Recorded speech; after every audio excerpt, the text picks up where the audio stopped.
jadi ingat betul kalau didhawuhi Mbah Mun. Wong iku ra iso niru pangeran. Iku pangeran iku la yaqulu wa la yashrab. Eling-eling. Terus wong iku ra iso niru napa? Pangeran. Pangeran kan mboten dahar, mboten minum.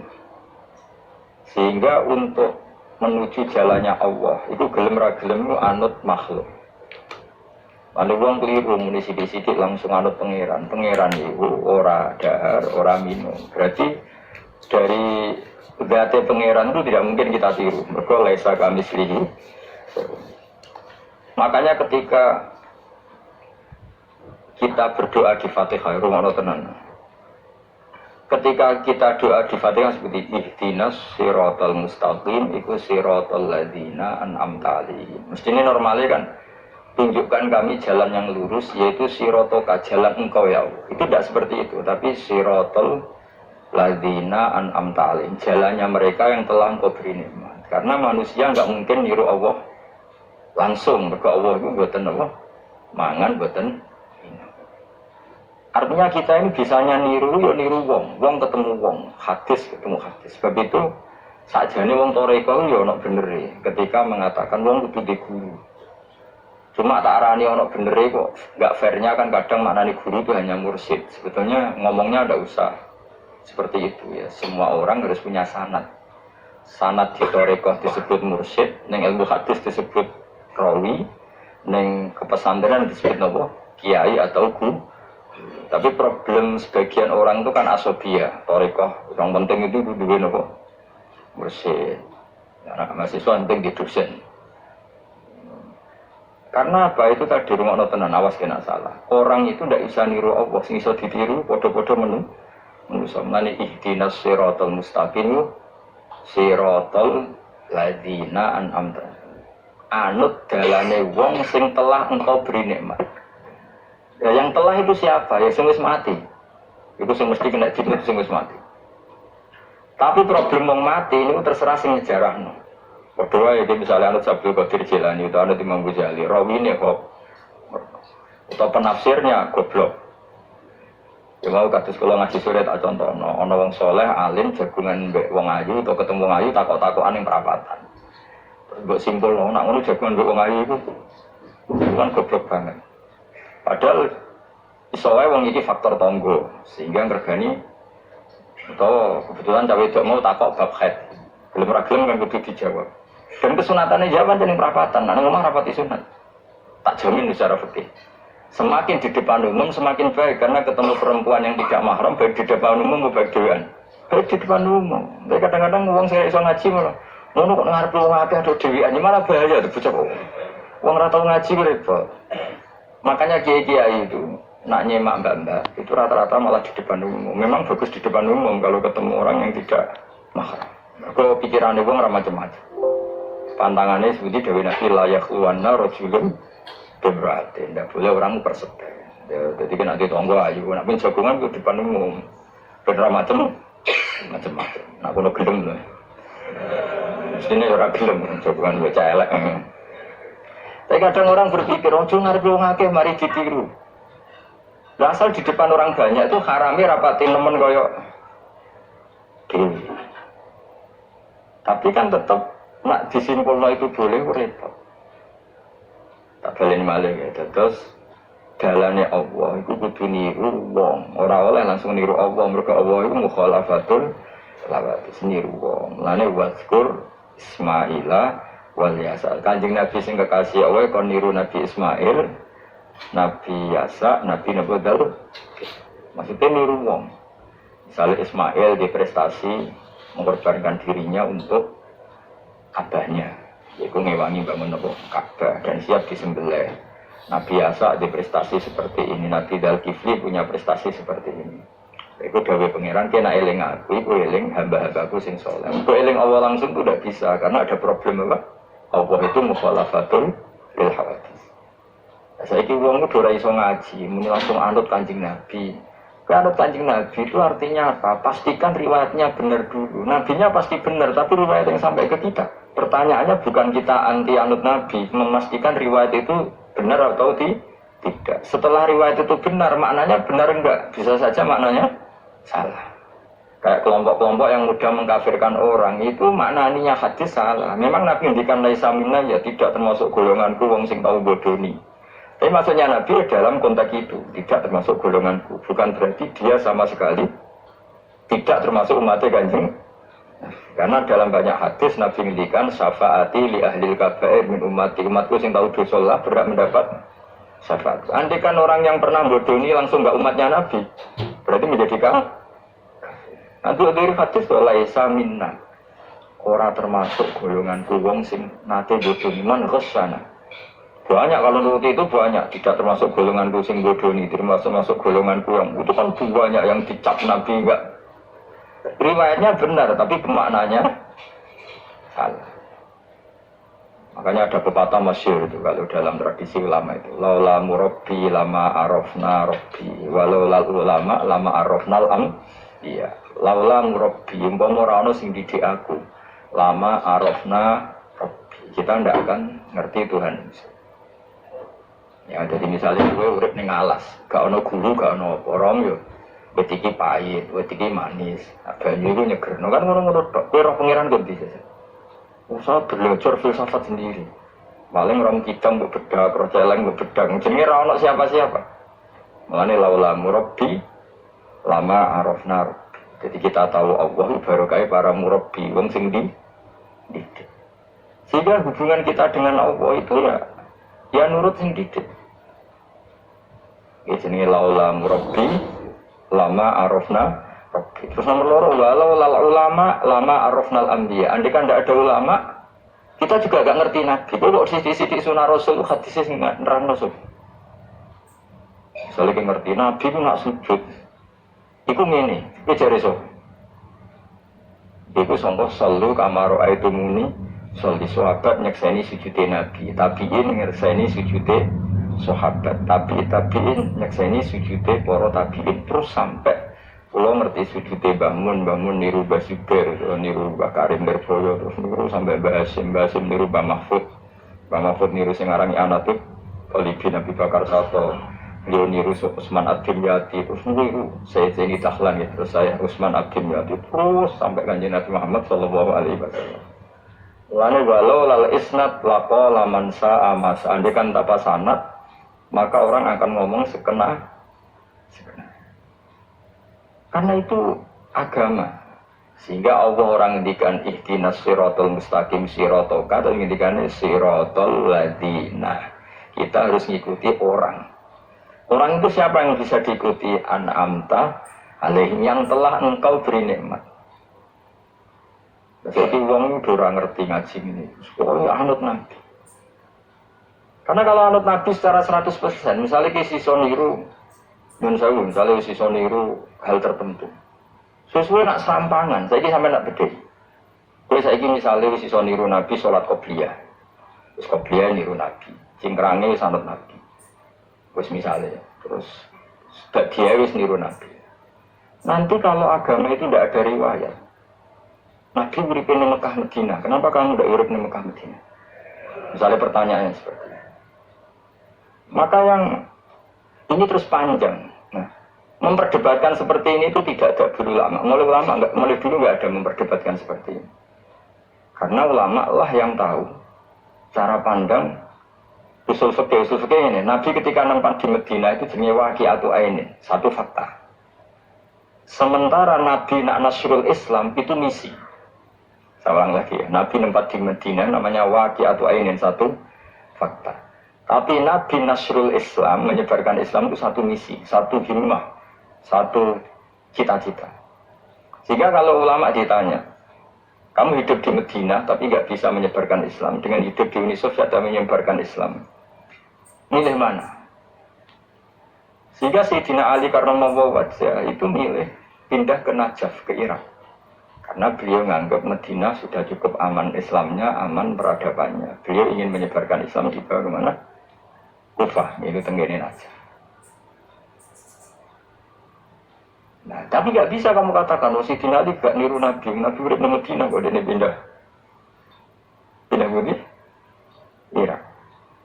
Tapi karena pertanyaannya bisa dibalik, nak tetap di Medina, dorong Jawa nguyai segoro tahsilul hasil. karena mendakwai sesuatu yang sudah jalan. Tapi kalau ke Irak menyebarkan agama.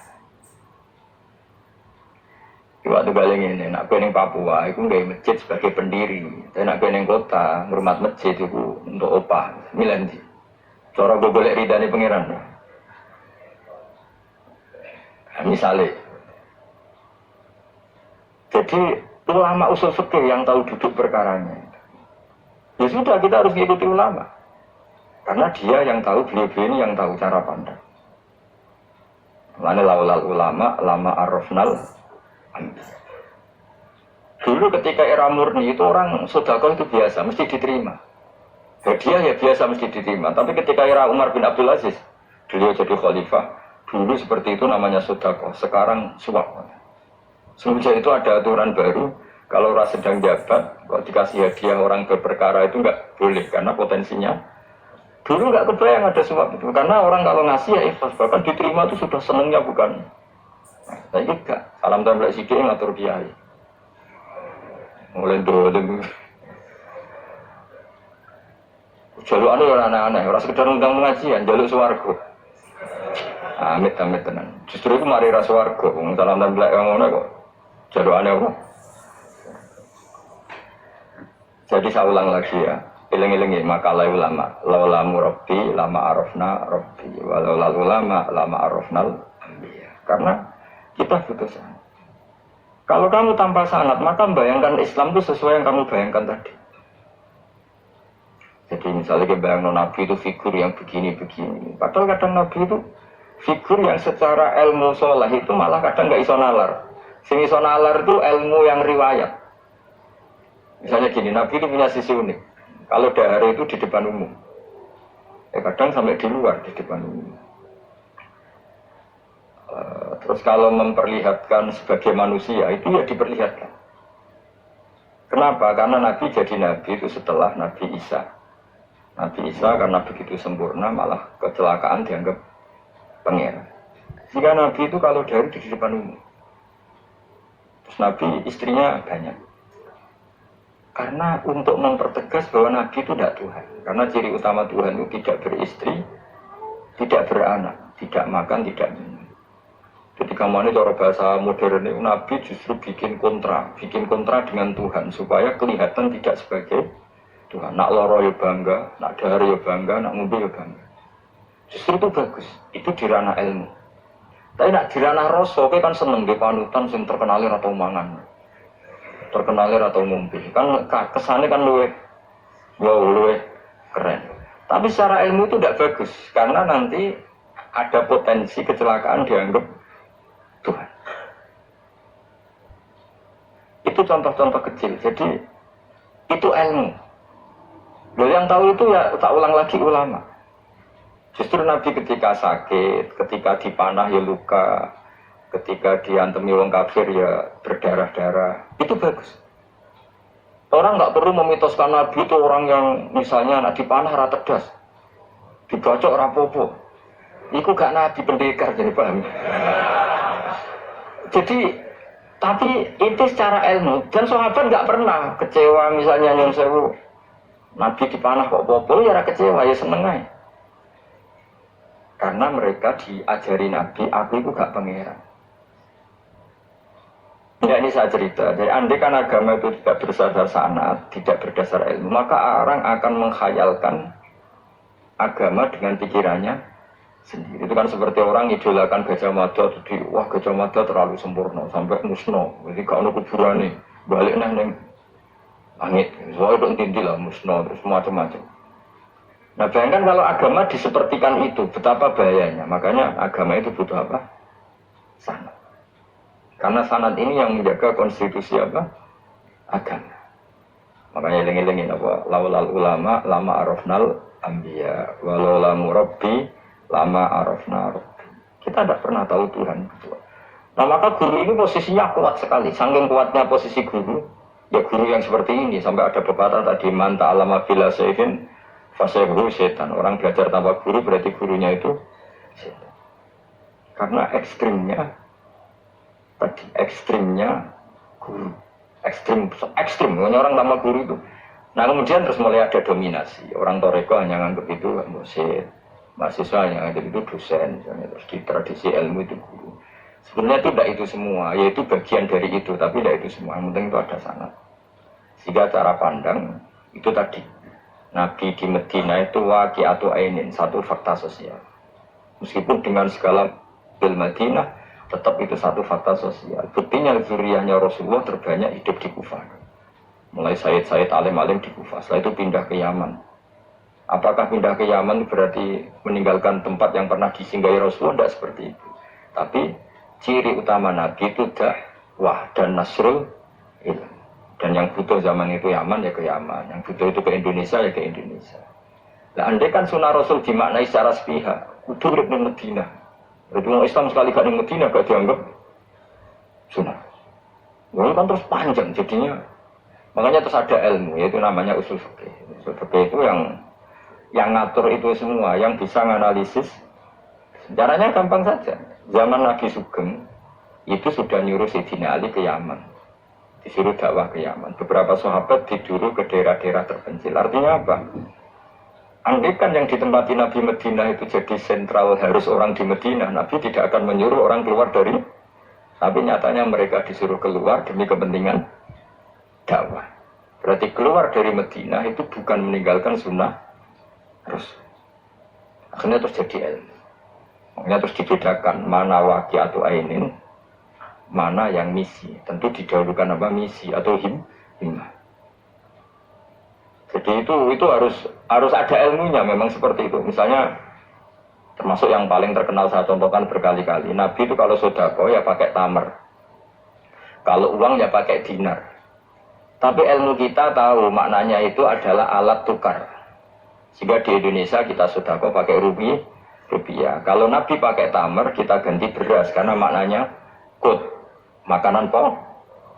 Oh coba pakai niru Nabi. Lagi niru Nabi saya ini berarti sedekah rupiah gak niru Nabi. Nabi nggak pernah sedekah pakai rupiah, tapi pakai apa? Dinar. Nah itu terus ada ilmunya. Yaitu disebut ada ilmu waqi'atu ainin. Kebetulan Nabi orang Mekah, maka sedekahnya pakai dinar. Di era itu orang Mekah seringnya dahar kurma. Terus itu semua di mana nih? Kut sama alat tukar apa? Kut sama alat tukar. Sekarang alat tukar rupiah ya berarti sedekahnya rupiah. Kalau zakatnya dulu makanan pokok di Mekah ya kita zakat pakai makanan pokok di Indonesia. Maknanya beras. Itu ya ulama lagi yang tahu itu ulama. Lain-lain ihdinas siratal mustaqim, siratal ladzina, jalannya mereka yang telah engkau beri nikmat. Karena kalau langsung anut Kanjeng Nabi misalnya terus sanatnya gimana tuh? Misalnya sholat madhep Ka'bah. Itu ya sudah kita anut Nabi sholat itu madhep Ka'bah. Tapi zaman Nabi teng Medina itu luas masjid Medina itu sudah lebih dari luasnya Ka'bah. Geleng-geleng. Dina ono wong fanatik Ka'bah itu fanatik presisi Ka'bah itu rapati ngaji. Zaman Nabi Sugeng itu luas masjid Medina itu sudah lebih luas ketimbang Ka'bah. Ka'bah itu hanya 18 kali 16 meter. Saya ngomong 16 sampai 18 meter diameternya itu. Berarti kalau ingin kenceng Ka'bah, semua masjid harus luas maksimal itu 18 meter. Karena kalau masjid itu 50 meter, berarti ujung yang sana sama sana itu sudah tidak center Ka'bah. Kalau ingin center harus bentuk U. Iya kan? Kalau Ka'bah itu 18 meter, kalau ingin kenceng Ka'bah berarti masjid semua harus berapa luasnya? 18 meter. Nanti kalau 50 meter yang ujung sana sama ujung sana, untuk Ethiopia, untuk. Tapi zaman Nabi Sugeng itu masjid di Medina itu sudah lebih luas ketimbang diameter. Itu menunjukkan bahwa madhep Ka'bah itu tidak harus persis Ka'bah untuk jarak yang jauh, cukup jihad itu namanya arah. Ya terus seperti itu. Lagi-lagi lalu lama arafnal ambi. Kemudian nasam mansuh. Kalau sampean belajar tektu, Nabi Ibrahim bujune akeh, Nabi Dawud bujune akeh, Nabi Sulaiman apa meneh. Kok langsung anut. Tidak bisa, ulama yang tahu ini syariat yang sudah mansukh, sudah dihapus ketentuan. Ya begitu terus.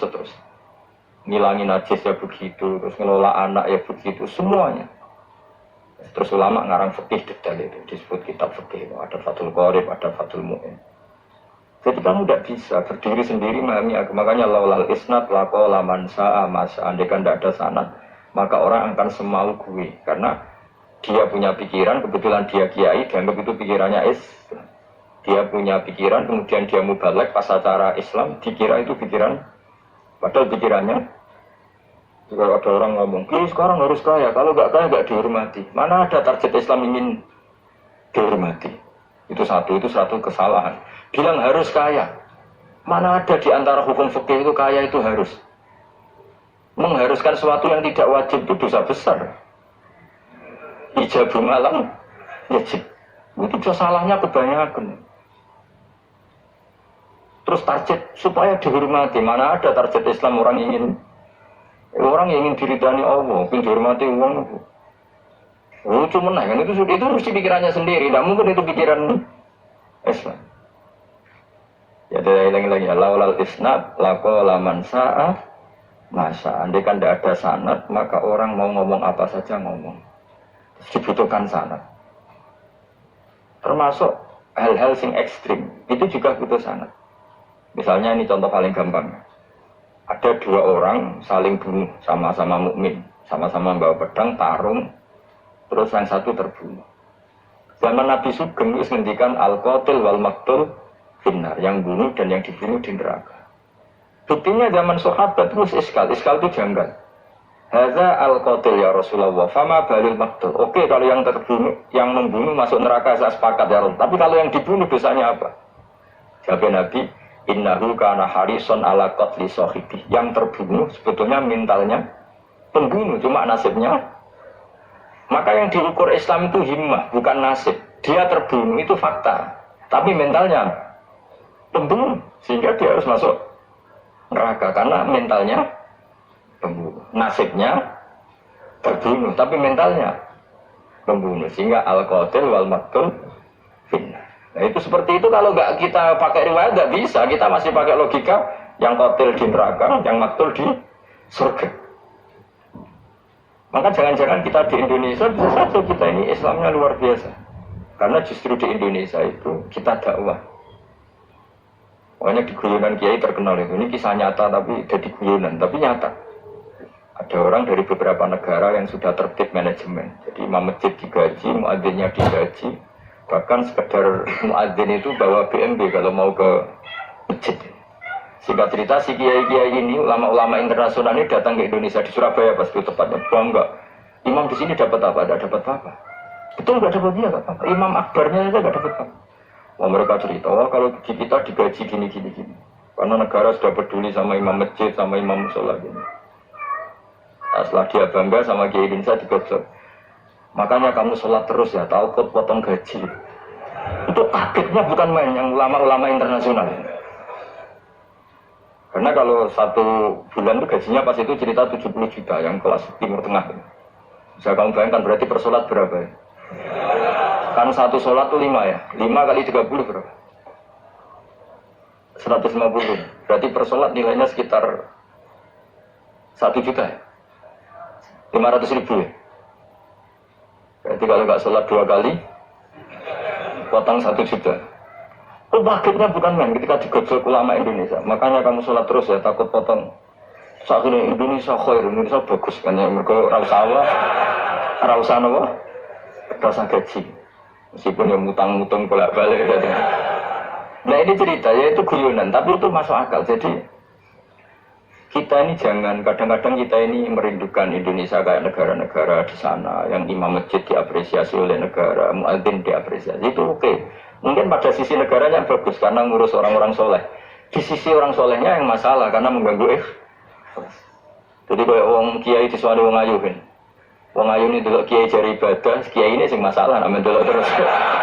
Jadi jari delok wong alim kan ibadah sing masalah sing wah repot itu. Ya kayak tadi, negara berbuat baik sama kiai, misalnya kiai digaji gini, negaranya baik karena hormat kiai, tapi kiai tergantung gaji ini yang mulai mas.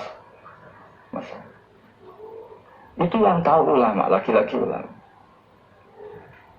Makanya saya itu sama ulama itu hormatnya Mas. Saya itu dulu bangun itu tidak pati suka sama apa-apa di manajemen.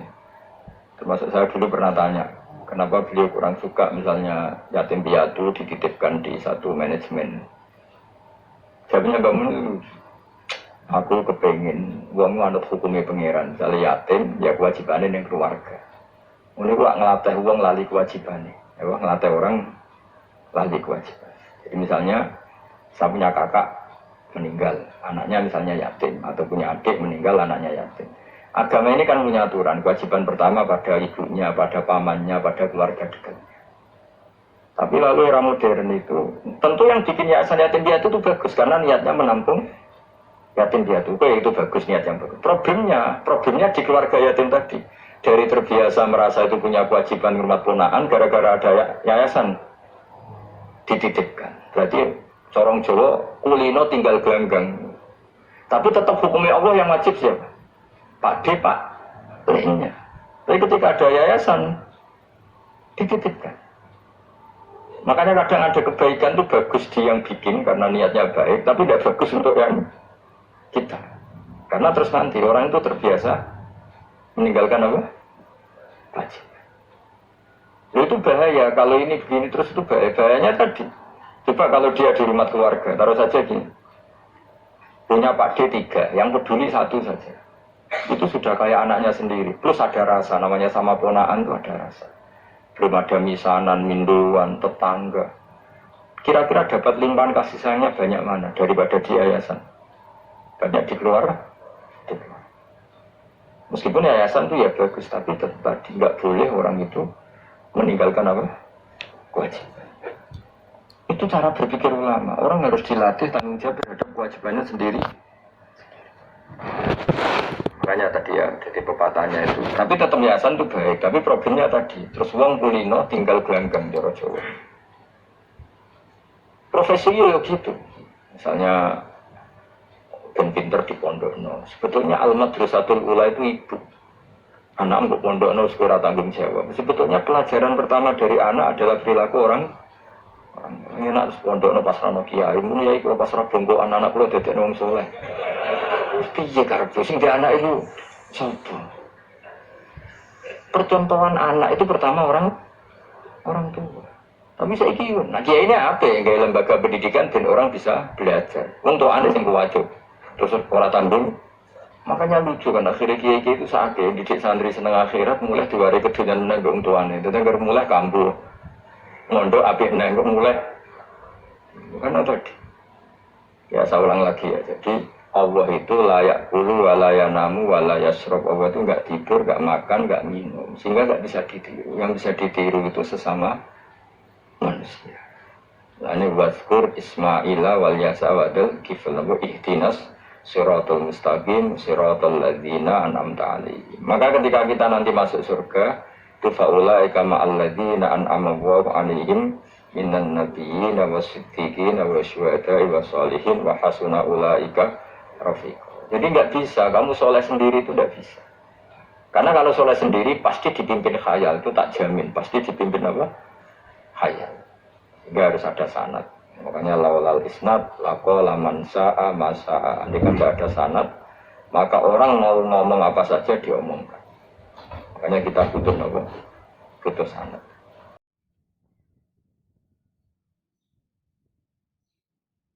Lagi apa?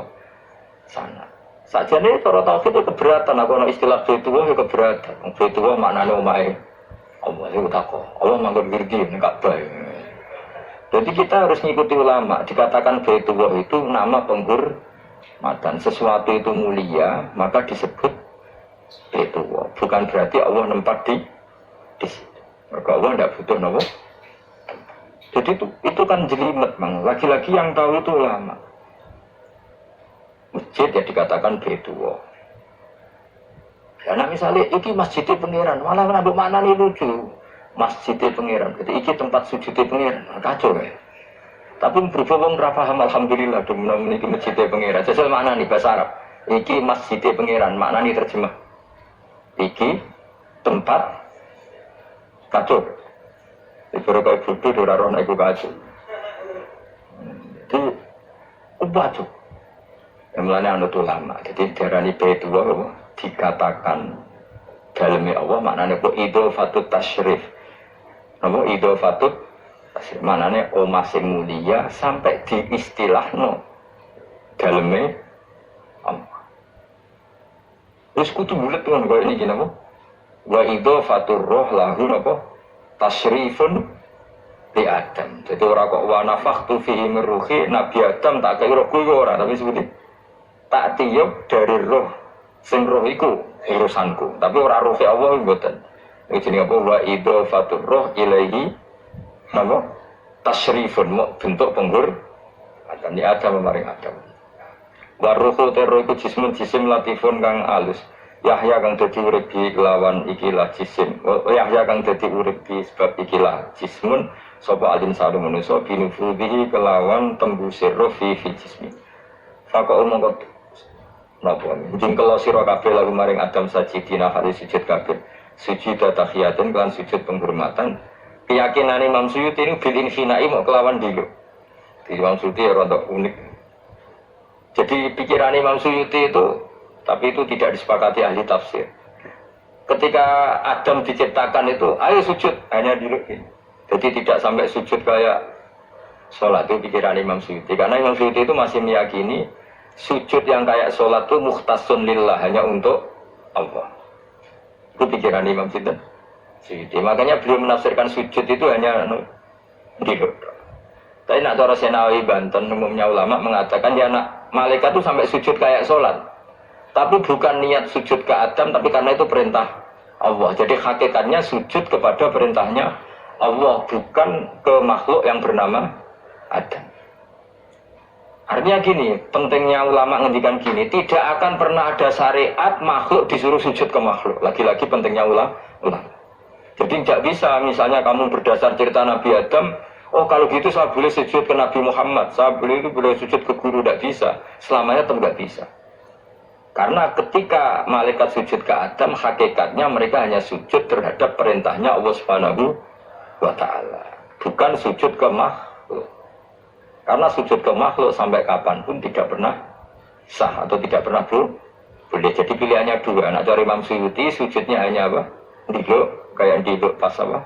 Kayak orang-orang Cina itu pokoknya duduk gini.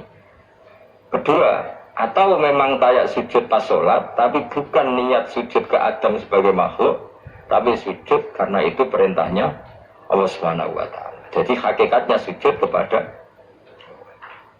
Makanya kalau dalam ngaji-ngaji ulama itu agama ini dari awal unik.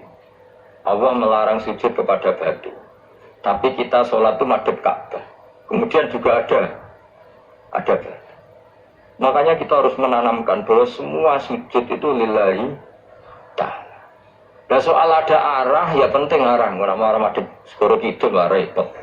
Jadi arah itu mau dipakai kesepakatan untuk menunjukkan kalau kita muslim arahnya sujud itu ke Ka'bah, tapi tetap sujud kita hanya lillahi ta'alanya karena. Saya ulang lagi ya, jadi itu pentingnya ulama. Hanya ada dua versi. Satu, malaikat tidak sujud kayak sholat, tapi hanya dulu. Ini cari Imam Suyuti, sujud tahiyatin bil inhina, bil inhina. Tapi kalau banyak ulama mengatakan ya sujud betul, tapi tidak niat sujud ke Adam, tapi tunduk kepada perintahnya Allah Subhanahu wa Ta'ala.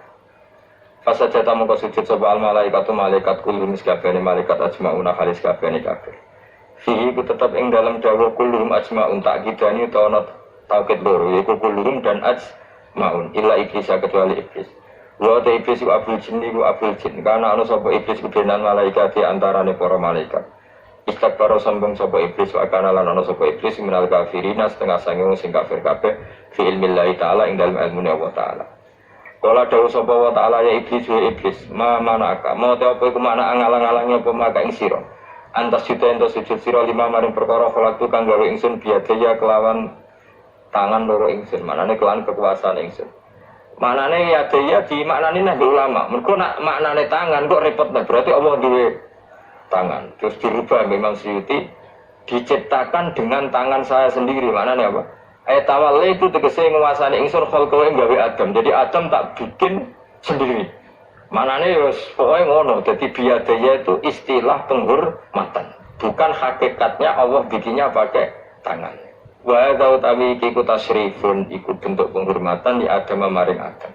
Fa inna kula makhlukin mongko sak temene hakikate kabeh makhluk ya tawala nguasai sapa Allah khalqahu ing gawe kula makhluk. Astakbarta am kunta minal alin. Astakbarta ana ta sombong sira al ana ing dalem saiki anis sujud istifham taubihin.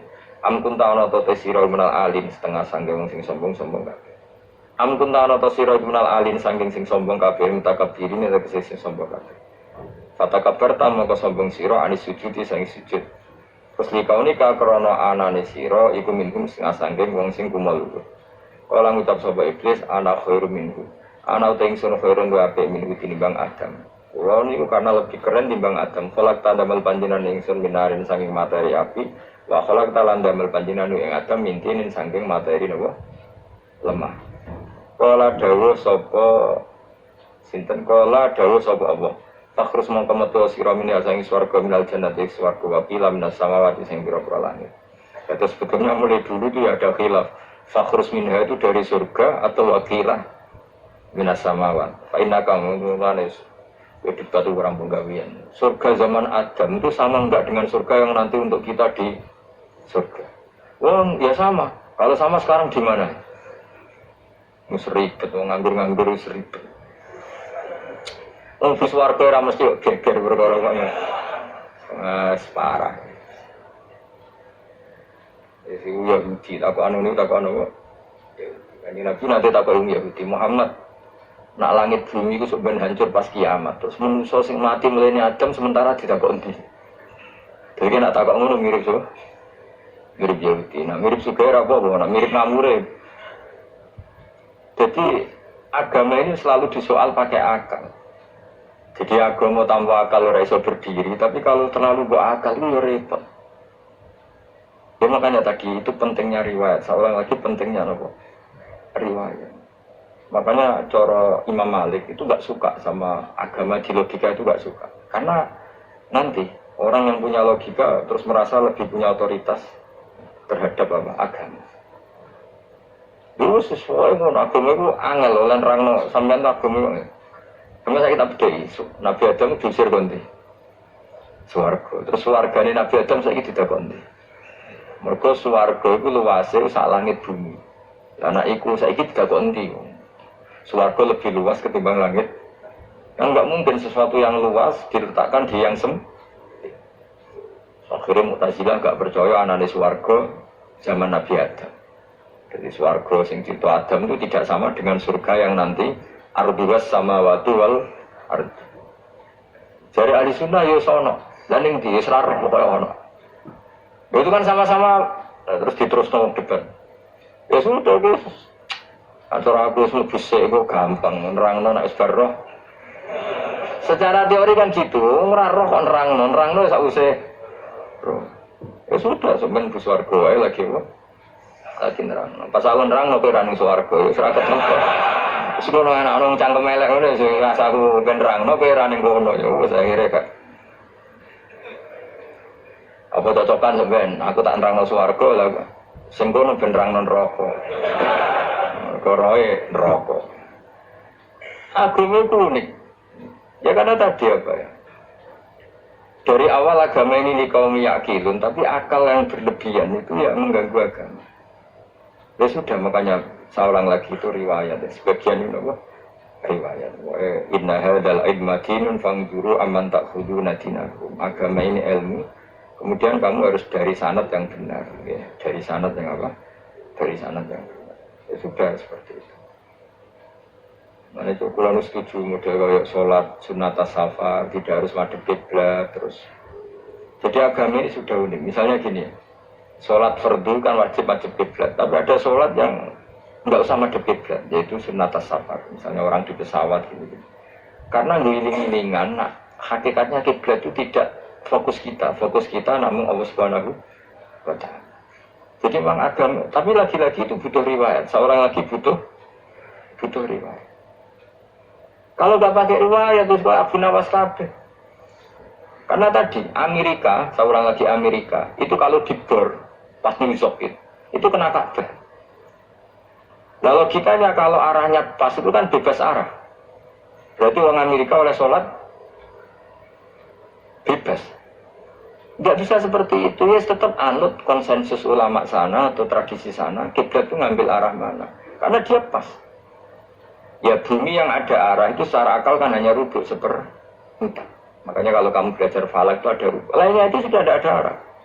Misalnya bumi bulat bola, yang sama atas dikatakan sama-sama di atas. Ya kadarnya hanya seperempat. Lainnya itu sudah dikatakan samping.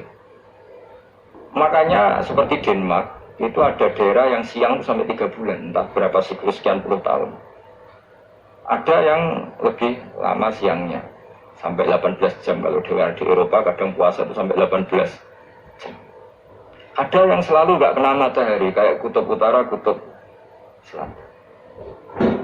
Nah makanya kalau misalnya sholat itu ngikuti apa? Kalau ngikuti matahari, orang kutub sholatnya hanya maghrib, isya, subuh.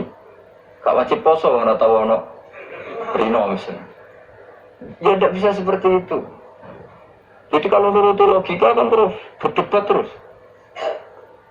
Tapi kalau nuruti rasa sebagai hamba, orang kutub butuh sujud sama Allah, orang kutub butuh loyal sama Allah dengan memperlakukan puasa. Ya sudah, akhirnya kita harus puasa. Nah, lalu kalau ukurannya matahari, mereka tidak punya matahari. Memangnya puasa itu penyebabnya wujudnya matahari, apa penyebabnya loyalitas sama Allah Subhanahu wa Ta'ala? Loyalitas. Kalau penyebabnya matahari, ya berarti kalau nggak ada matahari, nggak usah apa? Nggak usah seperti itu cara berpikir. Makanya ngikuti ulama. Karena ulama yang tahu tradisinya Allah dan Rasul. Ya seorang lagi ulama yang tahu tradisinya Allah dan meskipun ya kadang saya enak ide ulama. Kau kadang ya mau bolak-balik ngomong. Diterang sampai cangkem elek ora paham-paham.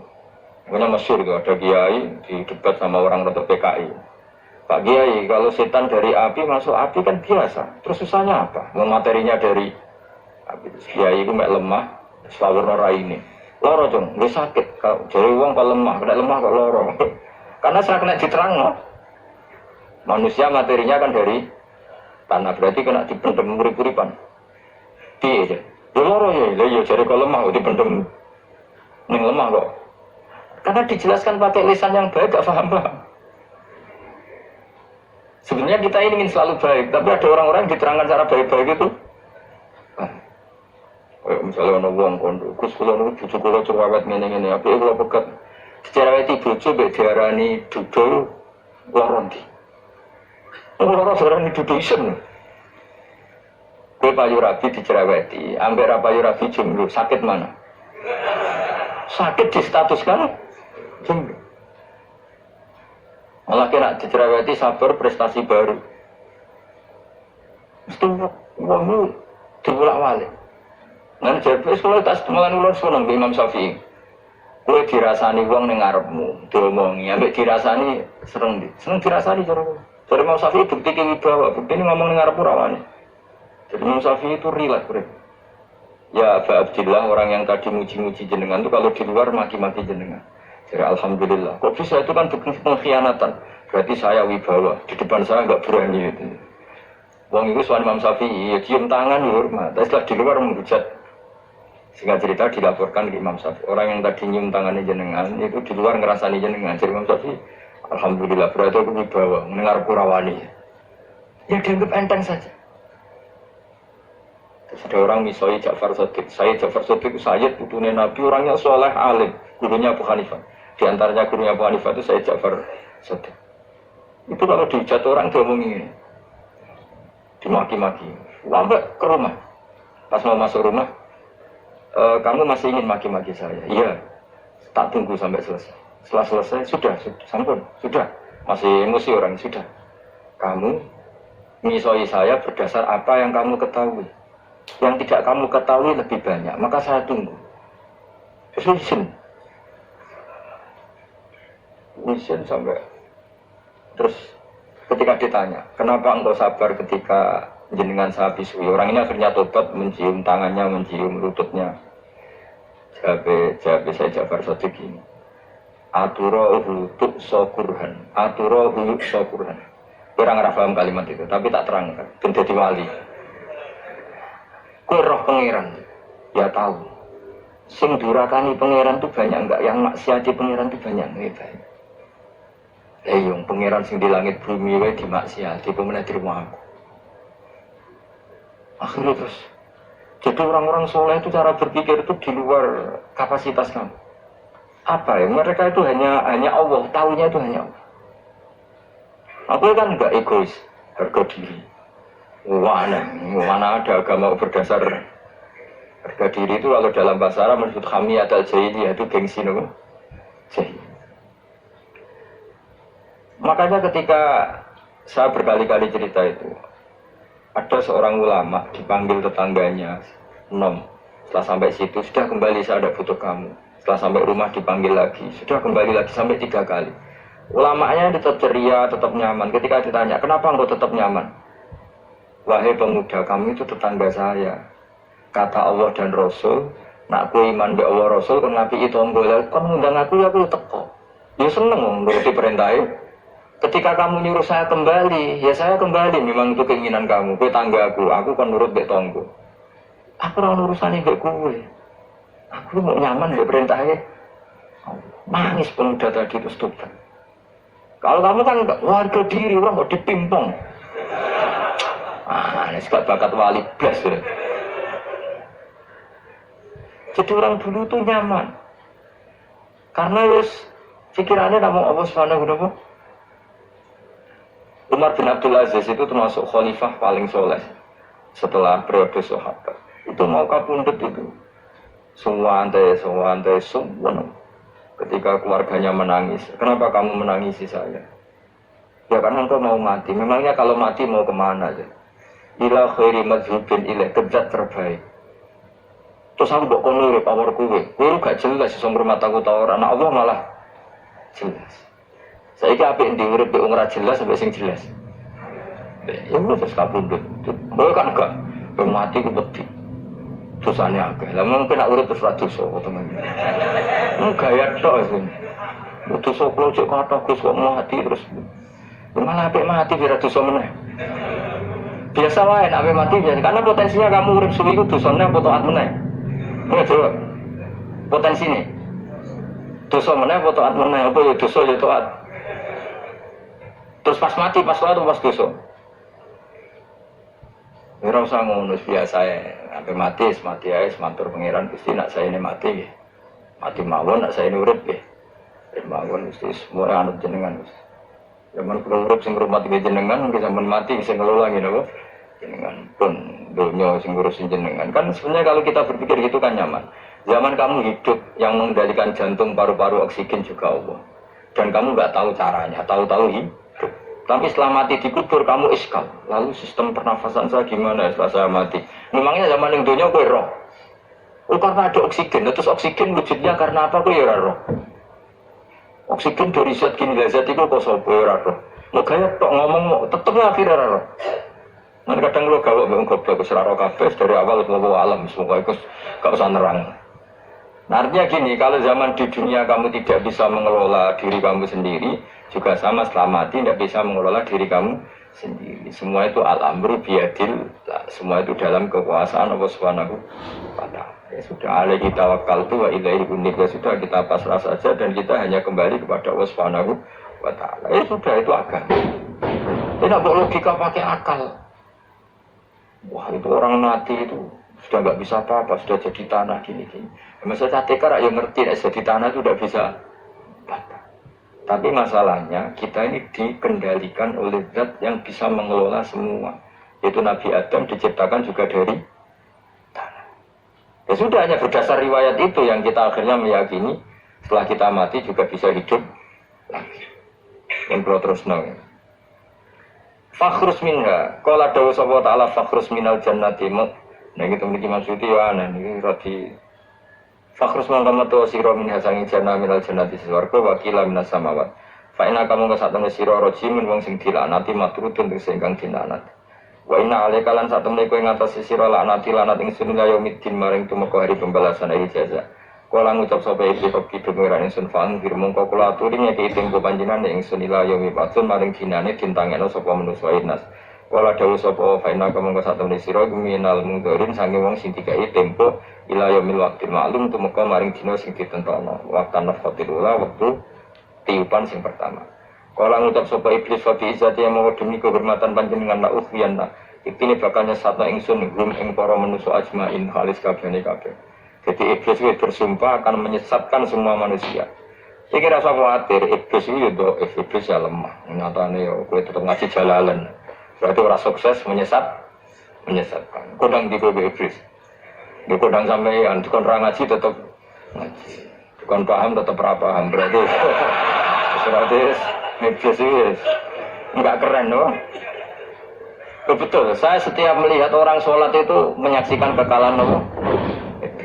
Jadi iblis itu ya pola kalah orang atau sifat ya orang biasa mawon, ora usah sing hebat sing namung pengiran. Ila ibadah kecuali kaulane panjenengan sing sangi ibad al mukhlasina sing ikhlas kabeh.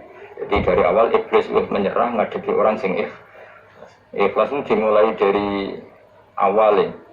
Kalau bahasa Inggris pokoknya hilir sampai hulu sampai hilir itu ikhlas kabeh. Misalnya kita duit yakin nah itu wae Allah. Sehingga kita ketika ngasihkan orang itu kamu nggak merasa itu milik kamu, sehingga nggak gampang undat. Selagi itu kamu benar keduanya awalnya salah itu masih mungkin tidak ikhlas. Uang ini milik saya, tak kasihkan kamu dengan ikhlas. Kalimat milik saya ini menjadikan suatu saat kamu jadi undat-undat karena milik saya. Tapi kalau ikhlasnya dari depan, uang ini milik Allah, ilmunya bahak milik Allah, terus tak kasihkan kamu juga hambanya. Dari awal kan merasa saya tidak punya apa. Tapi selagi saya ikhlasnya hanya separuh, ilmu saya tak kasihkan kamu karena Allah, berarti masih potensi enggak ikhlas. Ya, jadi kalau ngelatih ikhlas itu harus dua-duanya. Kamu punya uang milik Allah, punya ilmu milik Allah, punya jabatan milik Allah, kemudian kamu kasihkan sesuai perintah Allah. Itu lebih mudah ikhlas karena la haula wala quwata illa billah. Selagi masih separuh saja salah, itu potensi berikutnya juga ikut salah. Misalnya aku ngurmat yatim kok ikhlas, duitku tak kena. Kata duitku itu menjadikan suatu saat. Dulu tak rumah tuh saya ini boleh lali aku. Tapi kalau alhamdulillah saya pernah digerakkan Allah ngurmat yatim dengan nilai Allah juga. Sehingga kita sekedar pernah melakukan ketaatan ini senang. Enggak penting berikutnya anak yatim nanti peduli kita apa enggak, enggak penting. Itu ikhlas ya. Ikhlas itu sesuatu yang semuanya lillahi ta'ala. Dan inna sholati wa nusuki wa mahyaya wa mati lillahi rabbil alamin. Itu iblis menyerah. Kecuali hamba jenengan sing ikhlas. Qala fal haqqu wal haqqu aqul. Binasfi fal haqqu mongko barang kebenar wal haqqu aqul. Binasfi ma kelawan nasabnya fal haqqu wal haqqu wa rafil awal wa nasfisani. Fanasfu fil fi'li ba'da wa nasfu awal kila fil fi'li mazkur wa kila alal masdar ya haqqu hiqqu al haqqu wa kila ala nasfi harfil qasam wa rafu ala nam tad'un mahdhufil khabar fal haqqu minni wa kila fal haqqu qasami. Wajah bil qasam la amna iki bakal ngedawi ingsun janama ing rokok janam ing kasange sira ki ati dzurriyyat tiga tikse kelandur ya panjenengan manan sange wong tapi akan anut sapa man ka ing sira minim sange para manusa asmaina halis kabehane kabeh. Iku mun perkasan-perkasane aku wis pokoke sampean maca karena kira kita apa qala fal haqqu wal haqqu napa aku mun liyane niku kira ae macam-macam wonten sing apa nasab rofa ana sing nasab soalnya ini bukan terus khilaf-khilaf nih. Laam nayaktine bakal ngebae ingsun jahan namain rokok jahan nami kasang siro biduriya tiga kelaman anak turun siro. Wami manan sange wong tadi akan anut sepeman kaing siro minus sange anas ajbaina halis kabehane kabeh. Kul ngucap siro Muhammad ma as'alukum orang jalo ingsun kuming siro kabeh alaihi ngatasi iki ala tabligi risalah ditegese ngatasi nyampe utusan min ajrin sanging opah apa wae jublin tegese opah. Ajrin maknane jublin. Wa ma'ana lan ora ana sange utawi ingsun menang mutakallifina iku wong sing memaksakan kebenaran kabeh. Maksudnya mutakallifin memaksakan kebenaran sampai tak rewangi borong, tak rewangi rekayasa ilmu takawilina. Tegese wong sing gawe-gawe kabeh Al-Qur'an ing Qur'an min tilqai nafsi saking sisi awak dhewe ingsun. In wa ora ana te Qur'an imal Qur'an ora ana te Qur'an iku illa zikrun kecuali dadi kehormatan atau dadi zikir atau dadi nasihat. Idotun tegese dadi nasihat bil alamina kedhe wong salam kabeh. lil insi tegese kedhe manusa wal jin lan jin wal uqala ilang pira-pira wong sing duweni akal dunal malaikati ora kok malaikat. Tapi ini kayak pendapat ya dunal malaikat. Maksudnya Quran itu memperingatkan orang supaya dari tidak soleh menjadi soleh. Sementara malaikat mesti nopo soleh. Jadi nggak perlu diperingatkan dengan apa Quran. Tapi niki pendapat Imam Suyuti. Banyak ulama yang mengatakan malaikat pun butuh Quran karena untuk tasrif, untuk satu kehormatan. Kan masyhur itu khilafnya ulama. Apakah malaikat itu termasuk umatnya kan Nabi Muhammad SAW? Ada ulama yang mengatakan cara pandang Nabi diutus itu untuk mensolehkan yang tidak soleh atau mensolehkan yang potensi tidak soleh. Kan orang itu ada dua, ada yang memang tidak soleh disolehkan, ada yang potensi tidak soleh. Sebetulnya sudah soleh tapi potensi juga tidak soleh, terus disolehkan. Nah, malaikat ini kan tidak berpotensi maksiat, sehingga nggak butuh nabi. Seorang lagi malaikat itu kan nggak mungkin nggak soleh, selalu soleh, berarti nggak butuh nabi. Itu cara pikiran Imam Suyuti, sehingga dia mengatakan Quran itu memperingatkan semuanya kecuali malaikat, karena malaikat tanpa diperingatkan sudah soleh. Tapi kata ulama yang lain tidak seperti itu. Malaikat tetap senang sebagai umatnya Rasulullah Shallallahu Alaihi Wasallam karena butuh status tasyrif. Tasyrif itu keren. Dan ditakut itu melok kelompok isopo, melok kelompok Kanjeng Nabi Muhammad Shallallahu Alaihi Wasallam. Sehingga kalau nanti ditanya Allah, miman anta misalnya, min ummati habibika Muhammad. Itu keren, karena termasuk umatnya kekasihmu Nabi Muhammad Shallallahu Alaihi Wasallam. Lalu kamu ngikuti apa? Yo, min ahsani kitabik, mengikuti kitab terbaikmu ya Allah. Sehingga mereka ikut umatnya Nabi bukan karena disolehkan, tapi karena tasrif, satu kehormatan. Itu yang diikuti ulama. Tradisi kita ahli sunnah ngikuti yang pendapat itu. Ikuti bahwa malaikat pun suka dikategorikan umatnya Kanjeng Nabi Muhammad Sallallahu Alaihi Wasallam karena nambahi tasyrif, nambahi apa? Tasyrif. Masyhur itu Imam Suyuti dalam hal ini kita ngikuti ulama mayoritas, bukan ngikuti yang ini.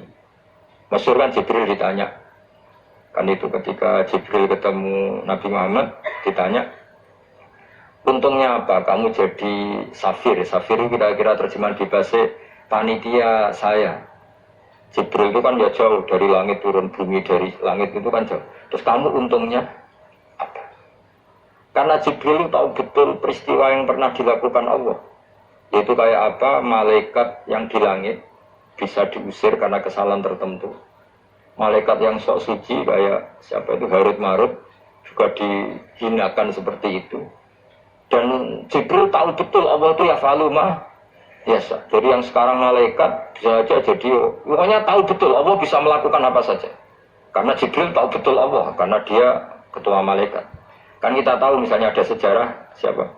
Harut Marut dari malaikat menjadi hina seperti itu. Jibril akhirnya tanya. Ya sudah, Jibril punya terus ditanya Nabi, kamu untungnya apa setelah jadi safir saya, jadi panitia yang ngurusi wahyu. Terus kata malaikat Jibril, saya tidak pernah merasa aman. Apakah saya selalu dalam posisi ini, posisi terhormat, kecuali setelah menjadi safir, menjadi pelayan kamu, ketika aku distatuskan oleh Allah, apa itu? Innahu laqaulu rasulin karim dzi quwwatin inda dil arsy makin muta'in tamma amin. Terus kata, fa amin tu baru setelah itu saya merasa aman, bahwa posisi saya aman karena Quran itu abadi. Ila yaumil qiyamah ila mala mi'adalat, maknanya Quran itu abadi dan di Quran itu saya distatuskan muta'in sama amin. Berarti saya merasa aman, tidak akan dirubah kestatusan saya malaikat semenjak saya jadi safirmu. Intinya Jibril juga mendapat kehormatan karena ngitmai Quran. Paham ya? Makanya kita di sini mengatakan ini pendapat Imam Suyuti, tapi hampir semua ulama berpendapat apa? Malaikat pun ikut mendapat berkahnya Kanjeng Nabi Muhammad Shallallahu Alaihi Wasallam. Jenenge apa? Berkah tasrif, apa berkah apa? Tasrif. Jadi punya status kehormatan.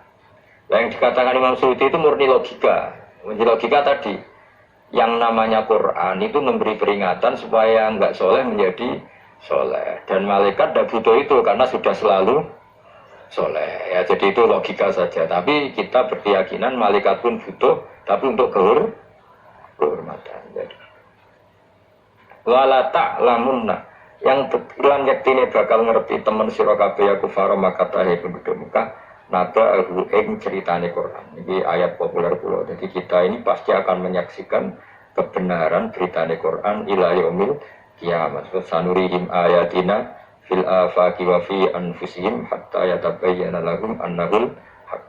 Wala ta'lamuna yektine bakal ngerti sira kabeh ya kufar maka tahe wong kafir-kafir Mekah naba ing ceritane Quran khobar sidqi tegese cerita kebenarane Quran badakhinin sausing kok tapi iki dhewe pangeran terus Imam Suyuti nafsiri yaumil kiamah ya, tapi ini lagi-lagi tafsir ya bukan Quran jadi cara Imam Suyuti kamu akan tahu berita kebenarannya Quran setelah kiamat tapi nyatanya sebelum kiamat pun kita tahu banyak tentang berita benarnya apa Quran bisa beri contohnya tengah. Ini ben nambah iman kula jenengan teng Kanjeng Nabi Muhammad sallallahu alaihi wasallam. Nabi itu kan orang yang mukjizatnya jelas Quran. Ya jelas kita sepakat Nabi itu orang yang mukjizatnya itu ngendikan Konstantinopel. Nabi itu orang Mekah.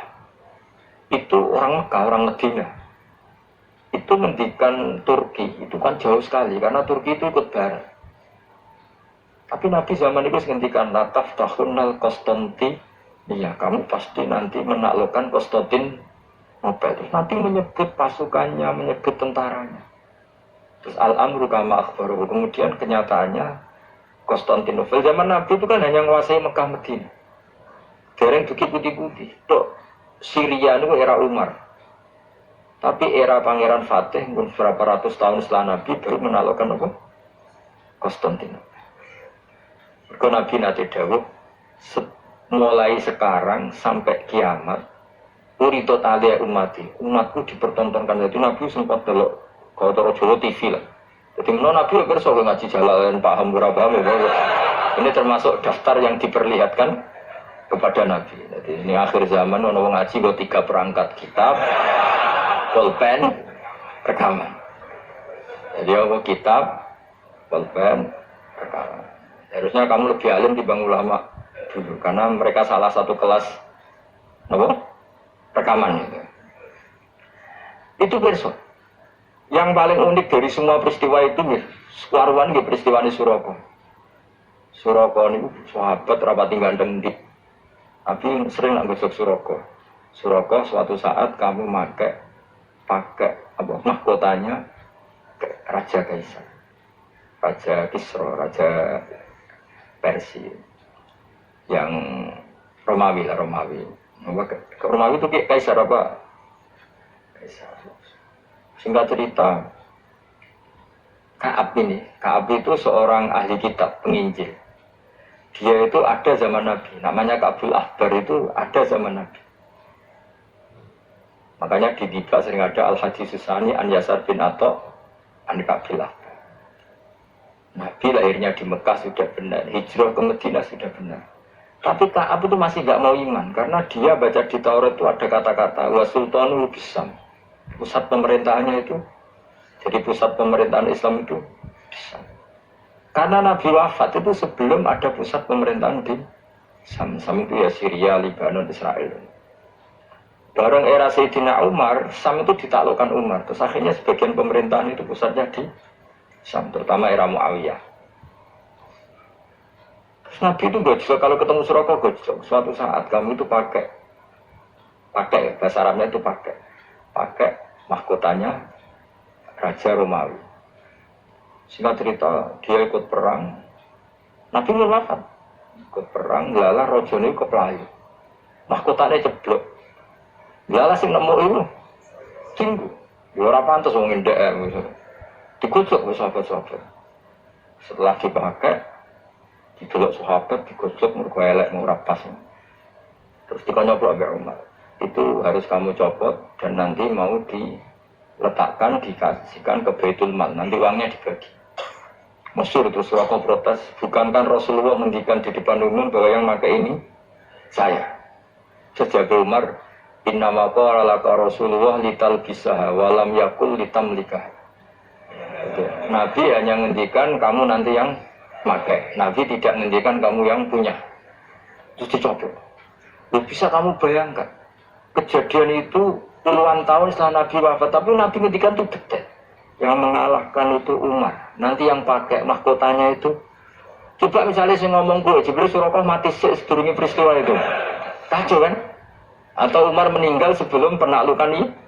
Nabi itu ngendikan itu detail. Jadi Nabi ya persona, aku sebelum ngaji Jalalain terus paham rapaham gue persona. Nah, begitu juga penelitian keilmuan sekarang itu banyak yang mengarah mendukung makna-makna Quran. Meskipun kita tidak tahu detailnya, misalnya dulu ya, misalnya antara laut, air tawar dan air asin, bainahuma barzakhul layak liyan. Terus kemudian orang bilang barza itu membran atau apa saja lah. Yang jelas itu ada pemisah, namanya apa? Barzah antara laut asin dan laut apa? Tawar. Begitu juga misalnya awalam yaro annas samawati wal ardo kanata rabban fafataq nahuma wa ja'alna minal ma'i kulla syai'in. Jadi dulu bumi itu ya satu pulau, kemudian pisah-pisah, kemudian ya sudah ada yang jadi laut tadi. Itu teori keilmuan itu sama, bahwa dulu misalnya Jawa sama Sumatera itu satu bumi, satu pulau, kemudian dipisah. Pertama roton itu gandet, fafatak, nah kemudian tak bisa. Ya, makanya Allah sudah ngendikan wala ta'lamunna naba'ahu ba'dahin. Kamu akan tahu cerita kebenaran Quran ini, tunggu saja setelah ini. Nah kemudian hanya ulama yang mengatakan yaumal kiamah, tapi itu lagi-lagi itu tidak Quran. Quran hanya ngendikan yang yaumal kiamah itu ngendikannya ulama. Makanya kita harus paling gampang itu hadis. Jelas itu hadis. Bagaimana hadis tentang sosial. Suatu saat akan datang zaman qalilin ulama tapi kasirin. Oh, itu ratu mau bener banget ya. Yang ulamanya sedikit, tukang khutbah, tukang pidato maksudnya. Wah, kayak surat mau bener banget. Dulu itu Nabi ngendikan itu detail, terutama sampai dulu. Saya kan punya kitab namanya Sirah Nabawiyah, juga punya kitab banyak lah tentang itu sampai Imam Bukhari itu kenangannya itu. Imam Bukhari yang meriwayatkan hadis, suatu saat kamu membuka Konstantinopel itu masih Kristen. Semua Konstantinopel rawinya itu ya nggak ngerti, pokoknya ngomong aja, sanate ngono mendingan. Kita kok ilah kapan, bos pokoknya sanate ngono. Tapi sekarang jadi nyata, Konstantinopel, Turki itu. Dulu ketika Imam Bukhari mengatakan hadis itu masih dikuasai Kristen. Tapi Nabi menghentikan debal-delok dengan Bukhari. Kitab Alamatin Nubuwah. Itu betul sekali. Innakum sataftahuna Misra. Ada sataftahuna itu sampai. Padahal Nabi bukan menangi terbukanya Irak, terbukanya beberapa negara. Nabi bukan menangi, Pak. Tapi zaman Nabi ketika harus detail. Sataftahuna Qaisar fala Qaisar ba'da wa saftahuna Rum. Itu betul. Sampai itu di sedetail nanti yang pakai mahkotanya itu kamu. Terus setelah nyata, maksudnya nyata itu ya memang bener-bener sing nemu itu. Surah Koralio. Ya, karena Nabi nanti ngendikan uridot ale umat itu semua yang akan terjadi la yaumil qiyamah itu pernah uridot, namun dipertontonkan, diperlihatkan dengan Nabi Muhammad sallallahu alaihi wasallam terus dihentikan. Makanya saya jamin asal riwayat itu sahihah, saya ulang lagi, asal riwayat itu sahihah dan benar nisbat itu ke Nabi, pasti akan terjadi sesuai dengan Nabi Muhammad sallallahu alaihi wasallam.